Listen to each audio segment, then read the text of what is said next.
Mientras recorres la vida, tú nunca solo estás. Contigo por el camino, Santa María va. Muy buenos días, amigos de Entre Nos. Caminando hacia Dios. Y aquí estamos una vez más con ustedes. Pedimos disculpas Por 2 semanas no esos dos estuvimos. episodios que no estuvimos con ustedes. Pero bueno, Y aquí por estamos. cierto que hemos, ¿cómo se llama eso? Jugado con la idea de si cambiamos el día Sí, del programa, a ver si de pronto pues se nos hace un poco más fácil. Sí.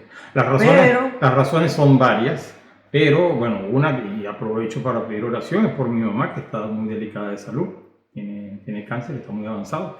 Y luego tuvimos que llevarla a Houston para que se fuera a México al tratamiento. Y pedir sus oraciones, por supuesto. Y luego la otra, bueno, razones de trabajo también, que últimamente, pues, no, tal vez los domingos requiere más tiempo. Sí, y entonces nos ha hecho difícil. Llega uno tarde. Pero bueno, día siguiente. o sea, de pronto, si es que lo pensamos y es posible, ya les anunciaremos. Sí, en principio sigue siendo todo. Seguimos los lunes, pero sí. bueno.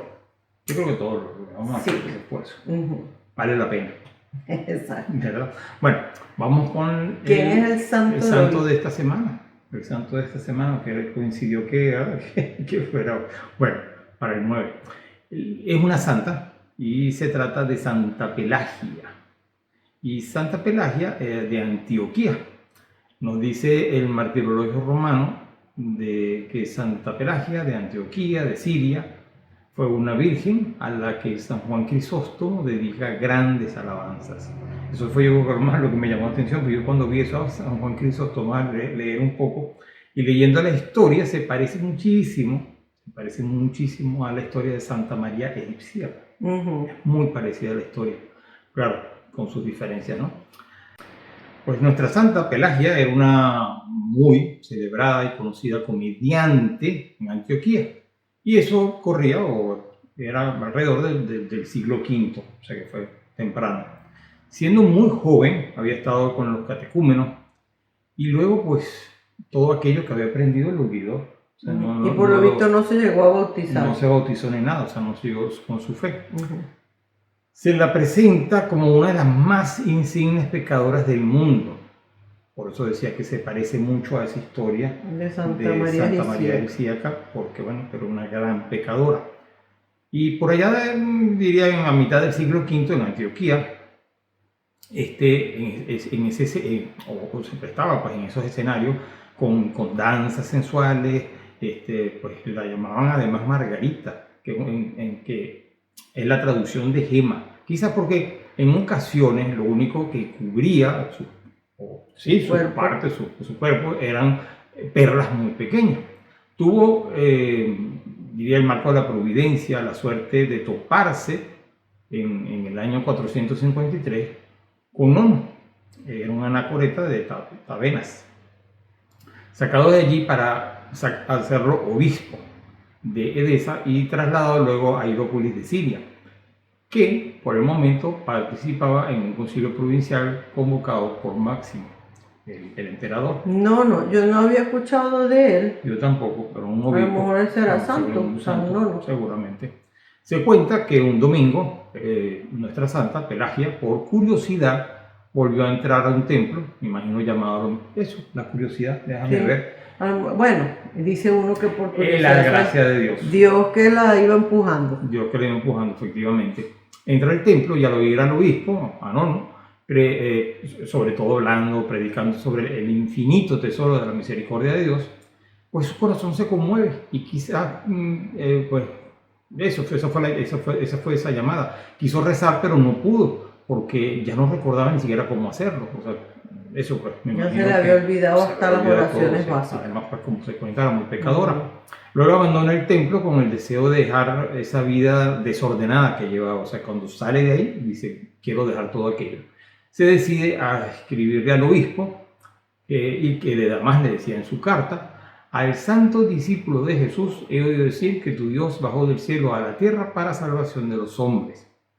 Él no desdeñó hablar con la mujer, decía, bueno, tengo que hablar con ella, sobre todo si es una mujer pecadora, no duda en hablar con ella. O sea, Jesús. No, el obispo. No. Ah, yo entendí que ella le escribía en la carta Fue el que su obispo. Dios Jesús no desdeñó hablar con una mujer pecadora, porque ¿te acuerdas el episodio de la viuda, la mujer en el pozo de Sicar, Sí, que habla con la mujer pecadora? sí, pero en este caso fue una carta que le escribe al obispo Nono. Ok. Sí. Y en esa carta pues le habla de eso precisamente, que le escribe al santo discípulo de Jesús, en este caso el obispo, que cuando le dice: he oído decir que tu Dios del cielo de la tierra, para salvación de los hombres, no, o sea, es como que toda su misericordia derramada por los hombres. Entonces yo imagino que ahí le habrá escrito esa carta. Él pues pensó, Dios, no, por supuesto hablo con esta mujer, aunque sea una pecadora. Y además pues le dice, ella le dice a él: bueno, si tú eres su discípulo, escúchame.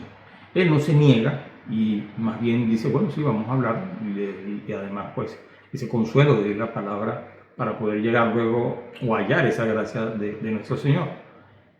Luego vemos que el obispo no creyó en su sinceridad, en la sinceridad de Pelagio, perdón, y así fue bautizada y confirmada, y además recibiendo la Eucaristía.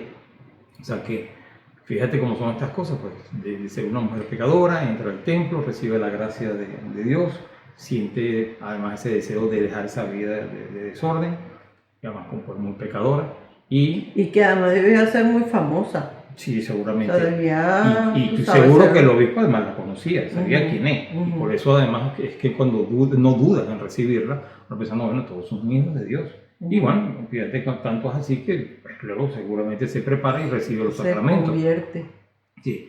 Luego de ese momento cambia su vida radicalmente y reparte todos entre los pobres, sus riquezas, pues, sus joyas, todo lo que tenía, todos sus bienes entre los pobres.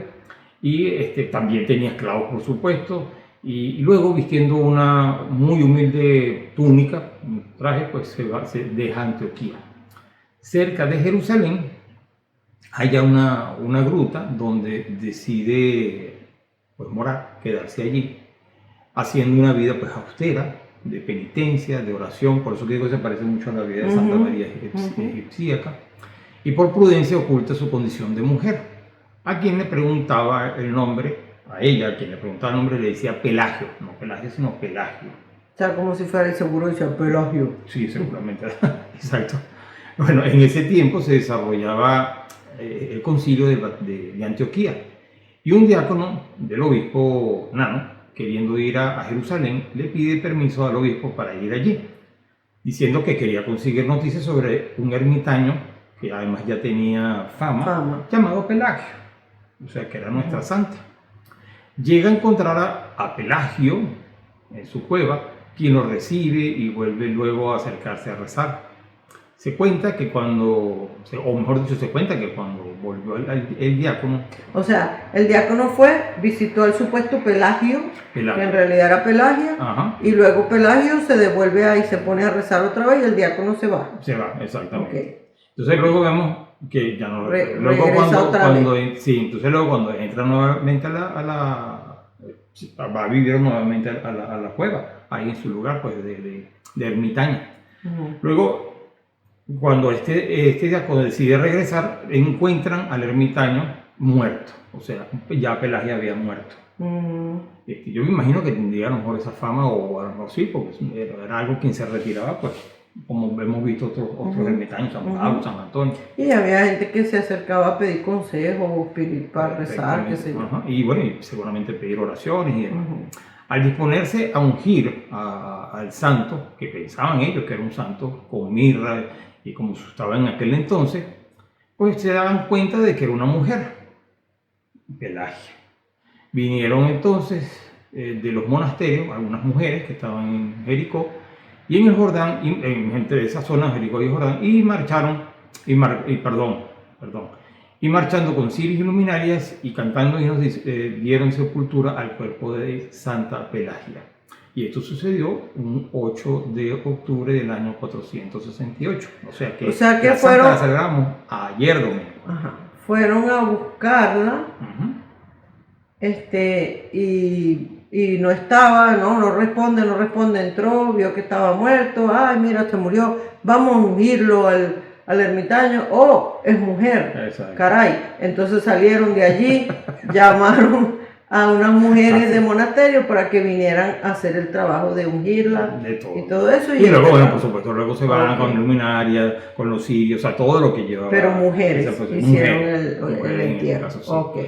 Luego vemos esas singulares características de esta santa que nos proporcionan la oportunidad de recordar que en esa vida, a lo mejor de pecado, pues se puede llegar a ser santo, y vemos cómo ese apartarse a esos lugares escondidos de esa vida de ermitaño. Sí, pues ahí la verdad es que además es una vida muy rara, ¿no?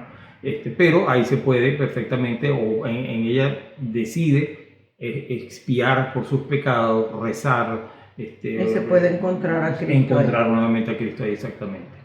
Luego vemos también que figuras como las de Pelagia recuerdan proféticamente a la iglesia y sobre todo pues en su tiempo el verdadero orden de los valores, además oscurecido por los crecientes compromisos temporales. Entonces vemos que en esta santa, como decía, pues mira, es una pecadora. Dejó todo. Lo deja todo absolutamente y sigue aquí. Se va para un monte por ahí, una cueva, y encuentra la felicidad.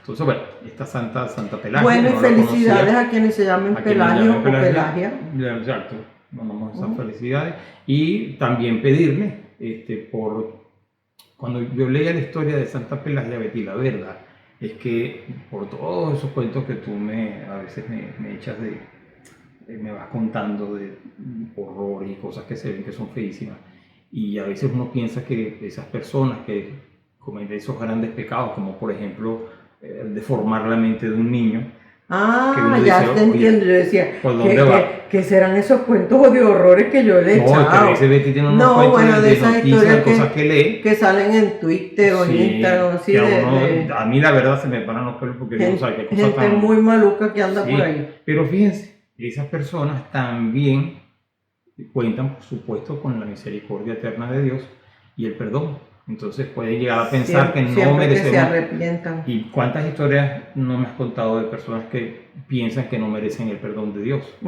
y que no son dignas de recibir ese perdón y su misericordia? Y Dios siempre pues abraza a los pecadores, a los que se arrepientan, pues lo tienen. Sí, ¿te acuerdas que en estos días veíamos de alguien que incluso se iba a suicidar y tuvo un momento así como de cordura, de pedirle a Dios, así como que si existes, que ni siquiera sabía, estaba como Pelagia, que había de chiquito aprendido lo que era la verdad, fue catecúmeno y después lo había olvidado todo. Y esta persona igual le dijo a Dios así, si existes, hay muchas historias, ayúdame. Hay muchísimas historias. Y salió, y ahora es porque era una persona de esas que sí, que transgénero, que no sé qué, y ahora es una persona, una gran luchadora por la fe. Igual conocemos también de personas que a lo mejor eran pro aborto y se han arrepentido. Y ahora son pro vida completamente. Entonces, claro, son cosas que a uno a veces le puede llamar la atención de pensar, o inclusive a veces hasta de juzgar a esas personas, y los condenamos además. Y bueno, pero hay que pensar en eso, que el amor de Dios, su misericordia es demasiado grande, demasiado grande. Entonces, y el otro día leía algo, yo creo que lo comentamos también, que muchas veces cuando uno está en una situación de pecado grave o equivocado en algo, o sea, tienes todas las mil excusas, y tú justificas tu posición, y etcétera. Por la gracia de Dios salimos de esa situación y empezamos a vivir una vida de acuerdo a la voluntad de Dios, a la fe, a las enseñanzas de la iglesia, etcétera. Y de pronto nos constituimos en jueces de otros que están en situaciones también como lo estuvimos nosotros antes. Se nos olvida que nosotros antes ya pasamos por eso y justificábamos la cosa y etcétera, y nos molestaba que nos juzgaran o que nos dijeran cómo es posible, que tal, que... Y resulta que después uno se convierte en juez también así. Y no solamente eso, sino que además somos todos pecadores. Todos. Más bien hay que Entonces, darle gracias a Dios porque nos sacó de la situación sí. y tener mucha compasión con quien está allí todavía. Y orar y tratar de ayudar a la gente y no, es que esta persona, ¿cómo es posible? ¿Qué tal? Que típica cosa que uno dice siempre, bueno, pero es que toda esta gente que llega tarde a misa, ¿cómo es posible que lleguen tarde a misa y no se dan cuenta y tal? Y de repente uno dice, epa, ya va, antes de yo realmente conocer a Dios, llegaba tarde a misa. Bueno, por eso que dice el Evangelio que perdona, o sea, ve allá, reconcíliate con él y luego vienes aquí. O cuando ves la viga, en la pajita en el ojo ajeno y no ves tu viga. No ves tu viga. De repente sí, a uno se le olvida que más de una vez uno llegaba a misa porque no sabía lo que era realmente la misa, ni cómo era el mandamiento. Sí. Entonces, bueno, simplemente ese tipo de cosas, pues para uno acordarse que alguna vez estuvimos allí. Oye, y si nunca hemos estado allí, darle gracias a Dios. Bueno, y ahora que tú lo dices, por ejemplo, es algo porque yo lo viví, es una experiencia de esas que uno tiene, que efectivamente ahora cuando estoy en la iglesia, que pues nada, estoy pendiente, estoy como haciendo mi trabajo, y veo que las personas, lo que tú dices, muchos se van antes de que termine la misa. Y ahora que tú dices eso, no, por supuesto me ha pasado, lo he pensado desde el principio. Y digo, ¿cuántas veces no me fui yo de la misa? También igual así como que, bueno, ya terminó la misa, qué fastidio. Estoy apurado, tengo que ir. O que este padre habla mucho, o que por qué se va a aspirar a esa segunda homilía, o que, no sé, los consejos, los anuncios, y dice, me voy. Y no, o hasta que no termina la misa, pues uno cumple con el precepto, además. Y como ya lo sabes y tienes años viviéndolo, se te olvida que algún día estuviste ahí. Sí. Y al que sale, ¡ay, cómo es posible! ¡Qué horror! ¡Qué horror! Y nos convertimos en jueces. Sí, así que bueno, vamos a pedirle en esta oración que tenemos a Santa Pelagia que nos ayude a ser menos rigurosos. Menos jueces. Menos jueces, convertirnos y más compasivos. Sí, que no nos convirtamos en eso, jueces de los demás, y mucho sino más bien compasivos. Bueno, muy bien, vamos a hacer esa oración, ¿te parece? Así vamos a hacerlo. En el nombre del Padre, del Hijo y del Espíritu Santo. Amén. Oh Dios, que te dignaste a mirar a esta alma sensual, seducida por el pecado, y quisiste a través de tu amor hacer en ella una obra preciosa de transformación, te ruego que por los méritos de Santa Pelagia de Antioquía, yo también sienta un deseo ardiente por buscar la perfección cristiana, dejando atrás todos mis apegos, vicios y pecados que me mantienen esclavo de mis vanidades y no me permiten amarte en plenitud. Por el mismo Jesucristo nuestro Señor. Amén. Santa Pelagia, ruega por nosotros. Bueno, muy bien. Entonces, con esta historia de Santa Pelagia, te voy a decir la verdad. Había otros santos que estaban muy interesantes. Toda la vida de los santos, la verdad, son muy interesantes. Pero, bueno, no sé para qué lo digo tanto, pero por algo, solo Dios sabe por qué hablé de Santa Pelagia. Dios sabe por qué. Es que me quedé pensando porque al principio estábamos conversando, ay, que la santa, que el otro santo. Pero ya no vamos a hablar más de eso, así con que nos vamos. Nos vamos con la noticia. La noticia. Ya venimos. La noticia del día. Bueno amigos, aquí estamos de regreso con las noticias. La noticia. Vamos a ver. La primera noticia dice históricas cifras del sínodo sobre el futuro de la iglesia. ¿Se acuerdan que ahorita está sucediendo en Roma el sínodo de la sinodalidad? Y hay que rezar, mucho por eso. Por el Papa y quienes están allí. Dice, el sínodo titulado Por una iglesia sinodal, comunión, participación y misión. Se celebra en Roma del 4 al 29 de octubre. Echa un vistazo a este acontecimiento de la iglesia en algunas cifras clave. Entonces vamos a ver esas cifras clave. Dice, son 26 días. Aunque este nuevo sínodo comenzó en septiembre de 2021, o sea, hace 2 años, con fases locales, luego continentales, el Papa Francisco inauguró solemnemente la fase romana del sínodo el 4 de octubre con una misa celebrada en la Plaza de San Pedro, en presencia de los nuevos cardenales. Una misa de clausura en la Basílica de San Pedro concluirá esta primera sesión romana el 29 de octubre. O sea, son 26 días que tenemos que rezar mucho por esa sesión. Todo el mes de octubre prácticamente. Ujú. 464 participantes serán 464 los participantes que intervendrán, debatirán, escucharán, facilitarán u organizarán el buen desarrollo de esta sesión, además de los miembros. La asamblea cuenta con expertos en teología, un equipo de comunicación y por primera vez facilitadores para ayudar a los miembros a vivir la sinodalidad durante sus debates. O sea, se refiere a la sinodalidad, me refiero a que se escuchen. Porque eso es lo que el Papa quiere decir con sinodalidad. O sea, que se escuchen unos a otros, que todo el mundo escuche a los demás. 365 miembros. O sea, dijimos que había 464 participantes, gente allí, pero 365 miembros, que son también conocidos como padres y madres sinodales, y esos son los participantes que tienen derecho a voto.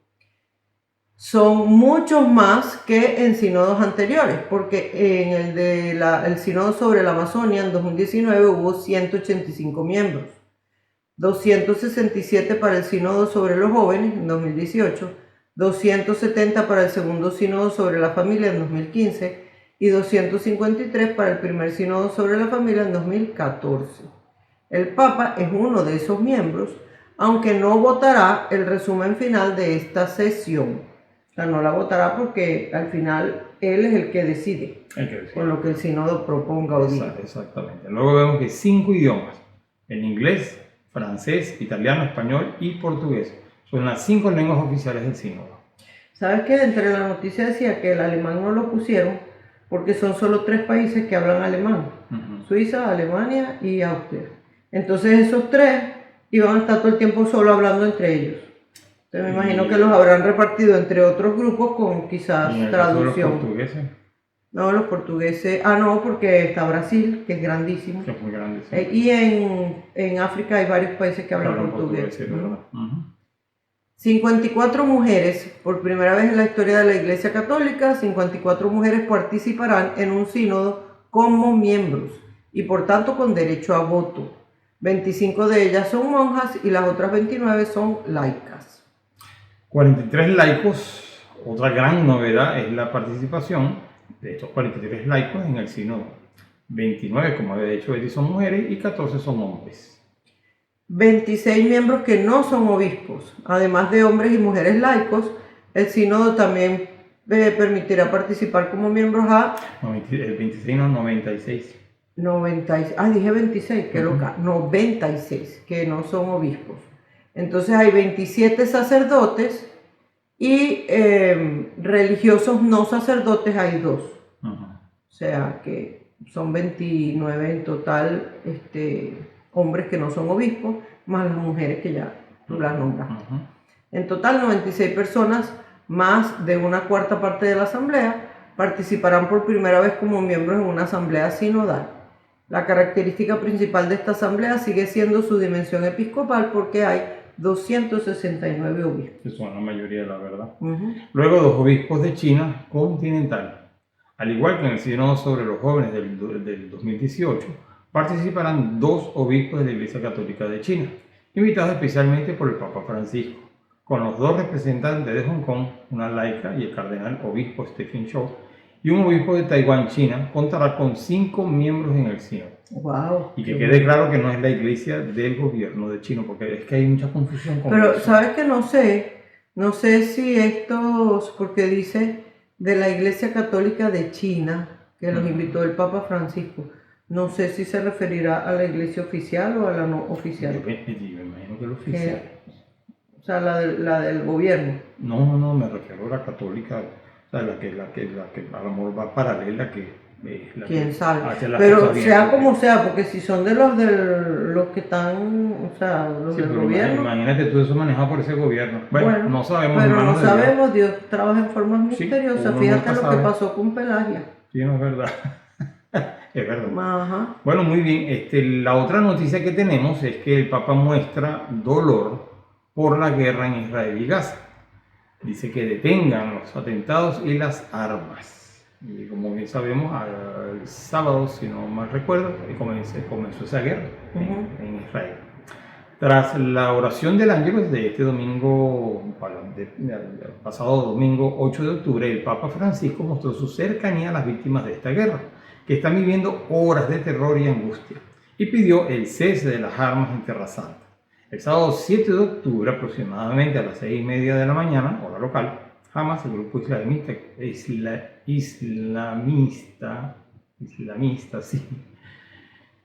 que controla la Franja de Gaza, inició un ataque por tierra, mar y aire, con innumerables misiles lanzados contra las ciudades israelíes. Asimismo, un número determinado de militares ingresaron a Israel y además de enfrentarse a los soldados, secuestraron al menos a 50 personas. La respuesta del primer ministro israelí, Benjamin Netanyahu, es que el país está en guerra y se ha respondido con ataques aéreos hacia la franja.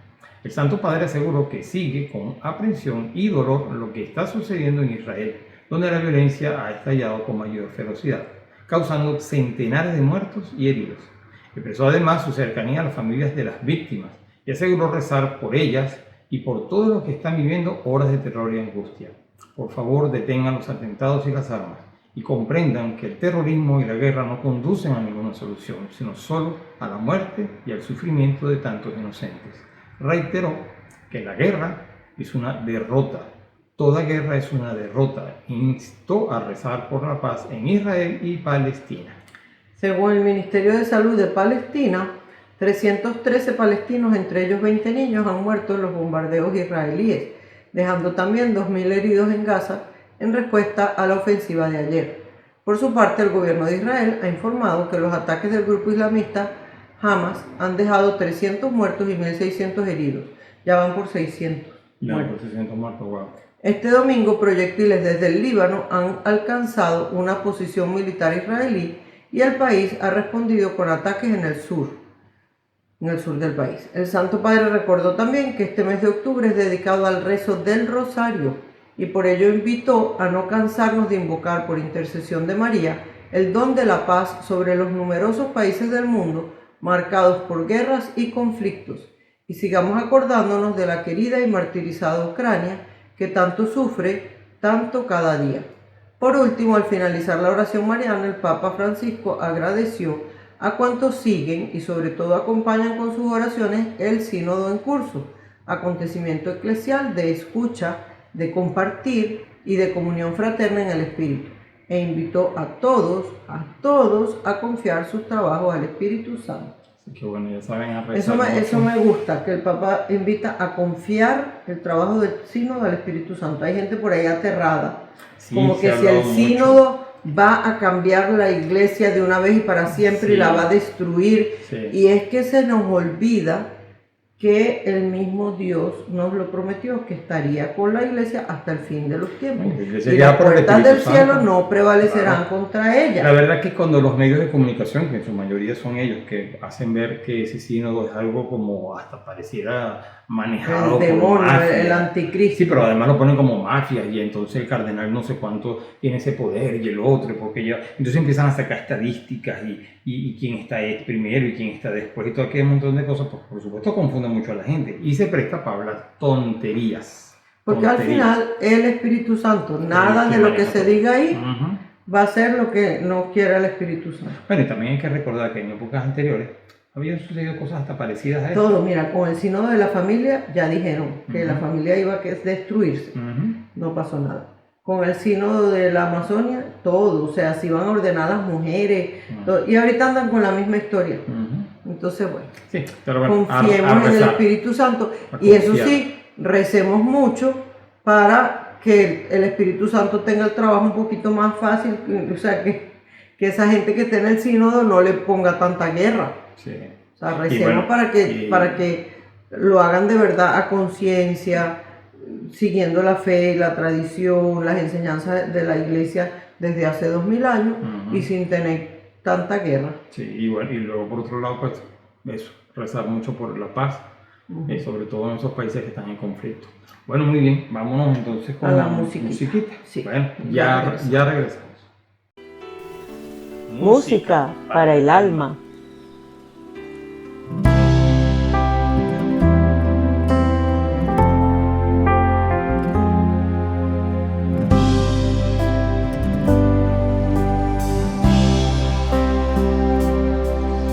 Mi alma alaba al Señor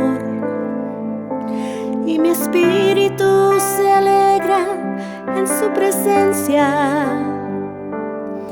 porque Él, que es grande, maravillas ha hecho en mí, es santo su nombre.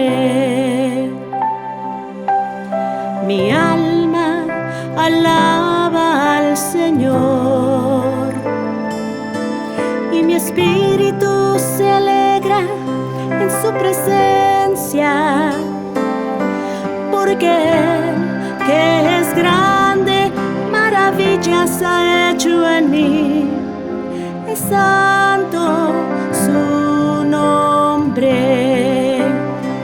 Mi alma alaba al Señor, mi alma alaba al Señor y mi espíritu se alegra en su presencia, porque Él, que es grande, maravillas ha hecho en mí, es santo su nombre.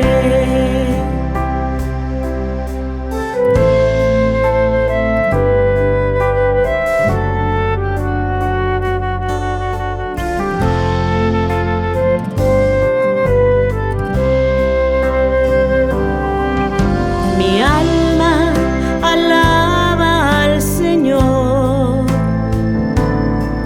y mi espíritu se alegra en su presencia, porque Él, que es grande, maravillas ha hecho en mí, es santo su nombre. Mi alma alaba al Señor y mi espíritu se alegra en su presencia, porque Él, que es grande, maravillas ha hecho en mí, es santo su nombre. Mi alma alaba al Señor, mi alma alaba al Señor y mi espíritu se alegra en su presencia, porque Él, que es grande, maravillas ha hecho en mí, es santo su nombre, es santo su nombre.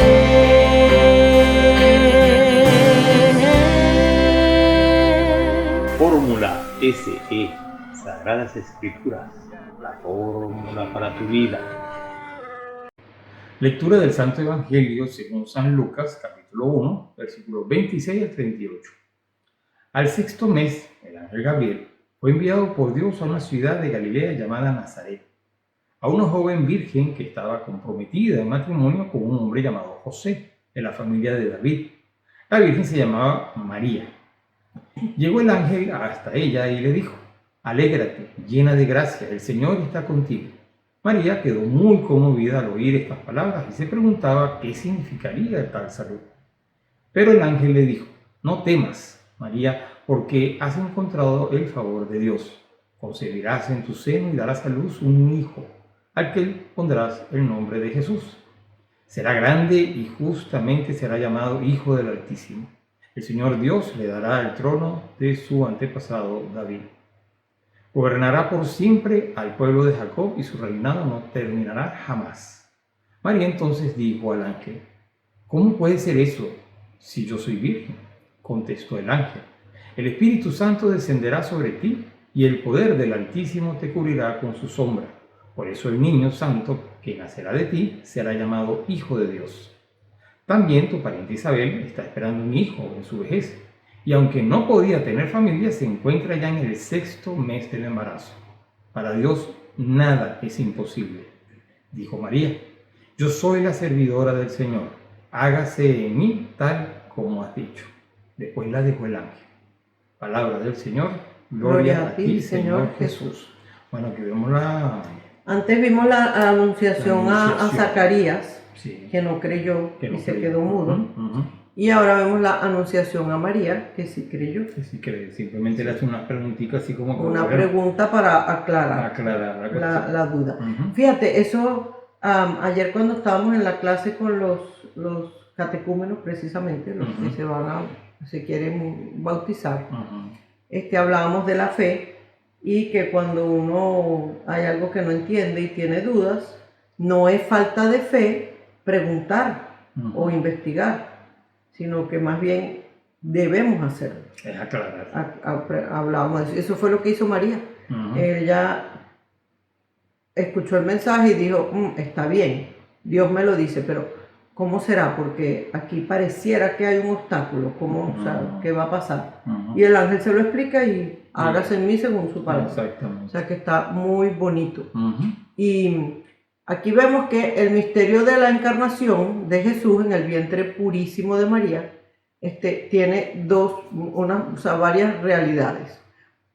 Una, que María es virgen, o sea que es virgen y por eso pregunta y sigue siendo virgen. Uh-huh. O sea que concibe sin intervención de varón. Y que el niño, verdadero hombre por ser el hijo de María, es al mismo tiempo hijo de Dios en el sentido más estricto y más fuerte de esta expresión. O sea, es verdaderamente hijo de Dios. Uh-huh. Estas verdades no es así como que como que uno está como imaginando o como un simbolismo, no, sino que es lo que ocurrió. O sea, y por tanto esa narración que nos hace San Lucas es bien densa, bien uh-huh. impresionante, sobre todo para la época. Sí. Debía ser todavía más impresionante, uh-huh. porque uno ya se acostumbró a que María concibió a Jesús del Espíritu Santo en su seno virginal. Sí, lo vienen escuchando desde siempre. Desde chiquito, pero entonces, en esa época debió ser algo realmente claro, igual en aquella época estaban esperando el Mesías. Pero me imagino que lo estaban esperando no de esa manera. No, estarían esperando de una manera, pues nada. Un ser humano normal. Sí, aquella señora se casó con esta persona y mira, ya había el Mesías. Pero exacto. No fue así. Uh-huh.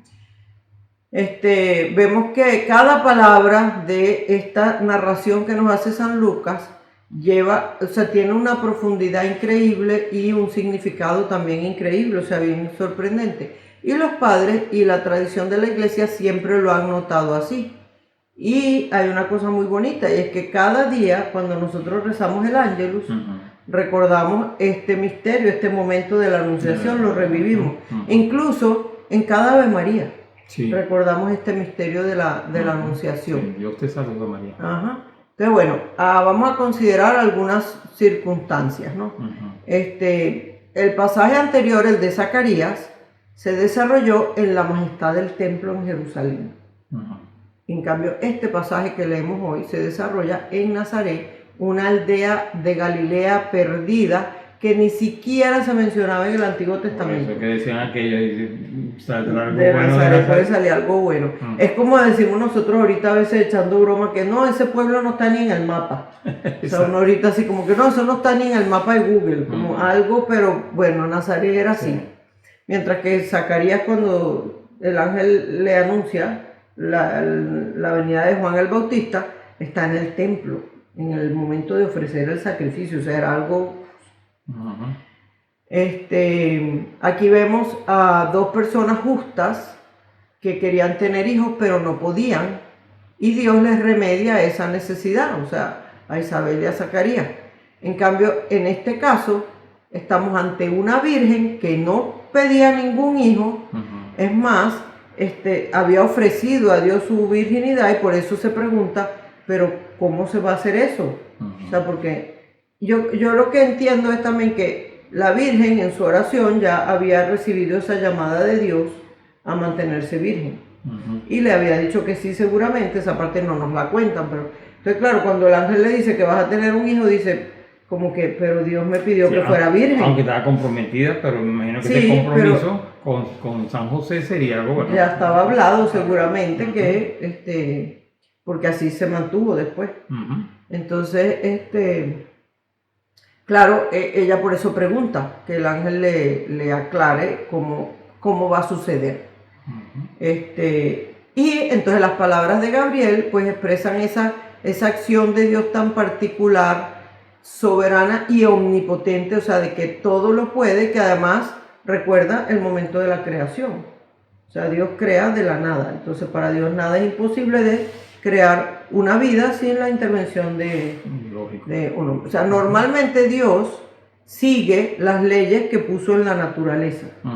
O sea, él no viola las leyes de la naturaleza, porque él mismo las puso. Pero en algunos casos como que se las salta, Ujú. pero no hace cosas que sean antinaturales. Ujú. Simplemente la ley pues la maneja porque él mismo la hizo. Ujú. Y este es el caso de Que por Jesús. eso es que nos llama la atención pues, de la manera que sucedió, pero efectivamente lo que tú dices, o sea, él es el dueño y señor y simplemente dijo, Así como "Lo creó quiero de la así". nada, Ujú. pues bueno, así Que no hizo. resulta nada imposible para él. Ujú. O sea, también podemos recordar cuando el Espíritu descendió sobre las aguas para dar vida, Ujú. que lo leemos en el Génesis. Ujú.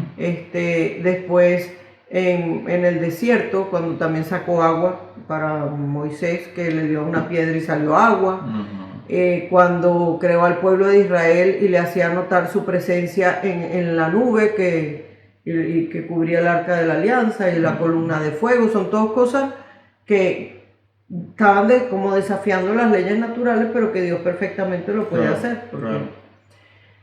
Aquí vemos que la descripción de Nuestra Señora que podemos sacar de ese retrato, de ese relato, es muy bonita, es muy elocuente, o sea, dice mucho sobre la Virgen. Para los hombres, o sea, para nosotros, María es una virgen desposada con un varón que se llamaba José, de la casa de David. Pero en cambio, para Dios, María era llena de gracia. O sea, la criatura más especial, más singular que hasta ahora había venido al mundo. Pero, y sin embargo, para María, ella misma, se define como la esclava del Señor. Entonces vemos que es como bien bonito. O sea, los humanos la describían como una virgen desposada con un varón de la casa de David. O sea, la definían en cuanto a su relación con el hombre, con José. Dios la define como la llena de gracia, o sea, la que no tiene ningún pecado. Y ella misma se dice la esclava del Señor. O sea, es bien bonito eso, ¿verdad? Sí, y eso en un parrafito chiquitito.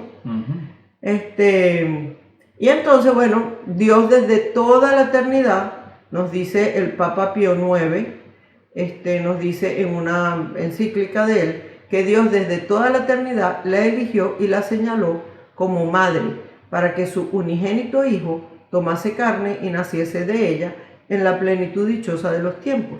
Y en tal grado la amó por encima de todas las criaturas, que solo en ella se complació con señaladísima complacencia. Mira qué bonito. Está bonito. Está muy bonito.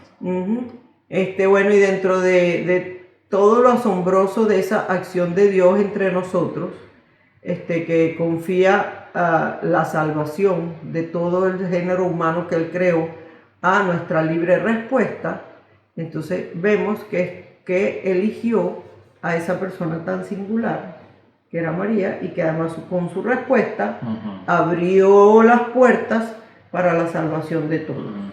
Porque María hubiera podido decir que no. Perfectamente.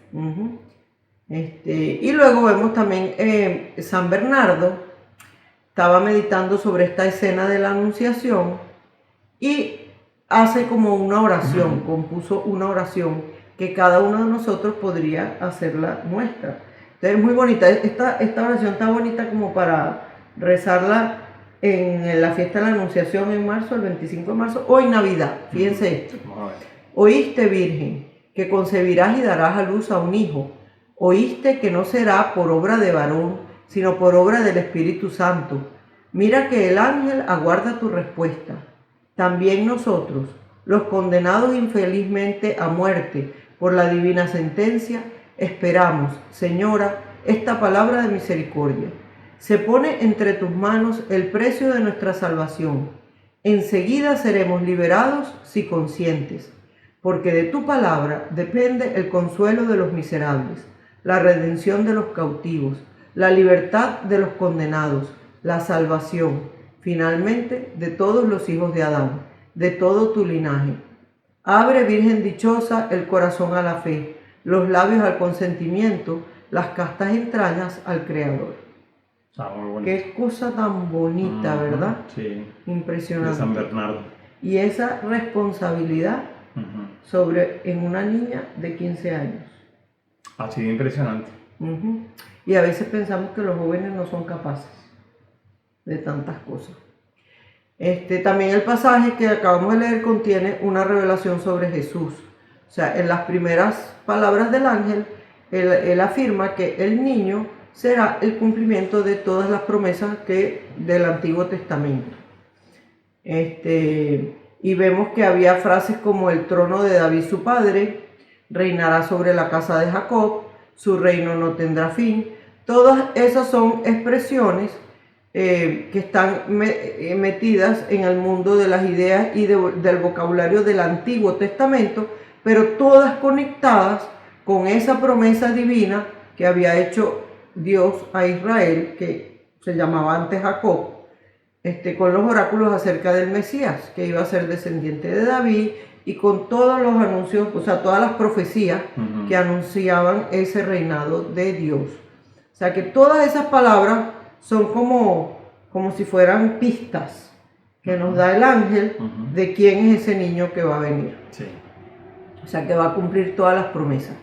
Para una persona que conocía pues la religión, que estaba instruida en la piedad israelita, o sea, para los sabios de la época, el significado de esas palabras eran inconfundibles, inequívocos, o sea, sabían que se hablaba del Mesías.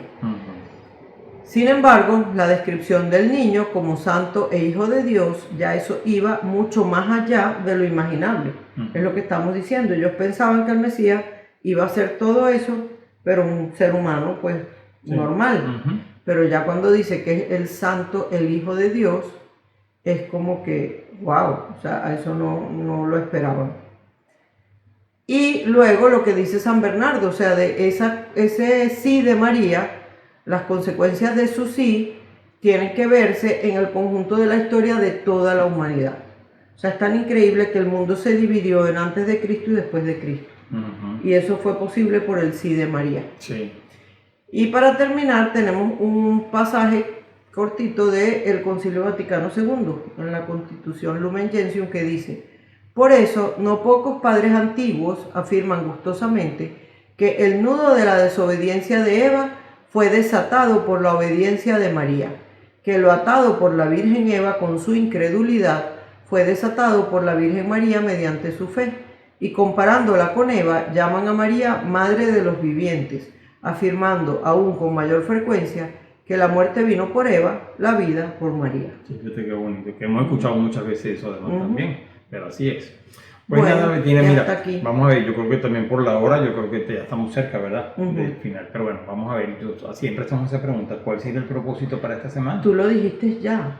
Rezar. Lo dijiste hace mucho ya, cuando hablamos de la santa, de Santa Pelagia. Rezar para no juzgar a los demás. No juzgar a los demás. Okay. O sea, tratar de, cada vez que pedirle al ángel de la guarda, que celebramos su fiesta la semana pasada, y como no tuvimos programa, pues no lo comentamos. No, es verdad. Pero pedirle al ángel de la guarda que cuando estemos haciendo esos juicios, que se nos olvida que nosotros antes estuvimos ahí. Que nos den con el chipote. Que nos dé con el chipote, un coquito nos dé el ángel.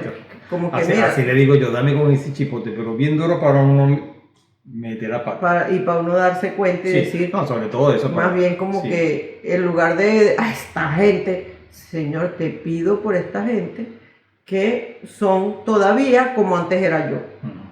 Y le damos gracias a Dios porque vino al encuentro de nosotros y nos ayudó a transformar nuestra vida, a acercarnos más a Él. Le damos gracias por eso. y le pedimos que haga lo mismo con esas otras personas. Sí, y darle gracias siempre, efectivamente. Bueno, muy bien, con esto y un bizcocho. Nos vemos de hoy en 8. Bueno, muy bien, amigos, así que Y, complacidos. exacto. Y trataremos de verdad que sea de hoy en 8 y no de hoy en 15 o en Sí, aquella vez no fue cierto. No fue cierto. Bueno, muy bien, que pasen feliz semana. Que Dios me los bendiga, me los acompañe, me los ampare y me los haga unos santos. Amén. Bye. Bye. Ven con nosotros a caminar, Santa